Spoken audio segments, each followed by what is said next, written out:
Welcome to Not Milk Never Milk. Subscribe if you're lactose intolerant. You'll begin by powering down and unplugging the system, then grounding yourself so you won't fry components.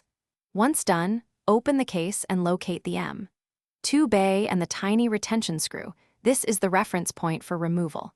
You'll use a small Phillips and a plastic pry tool. Keep screws in a container. Make sure to work on a non-conductive surface and position lighting so you can clearly see the heatsink edges before touching anything. You now remove the retention screw and set it aside carefully so you don't lose it. If the heatsink is stuck with thermal adhesive, apply gentle warmth for 10 to 15 seconds to soften it. Don't overheat nearby components.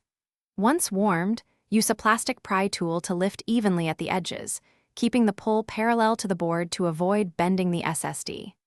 You'll feel the adhesive release. Continue slowly until the heatsink detaches cleanly.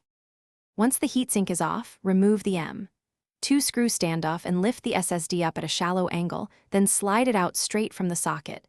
This prevents connector damage. After removal, clean thermal pad residue with 90% or higher isopropyl alcohol and a lint-free wipe, and let dry before reapplying thermal material.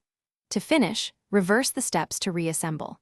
If the SSD won't seat later, check that the standoff is in the correct hole. The screw threads match, and the socket pins are clean.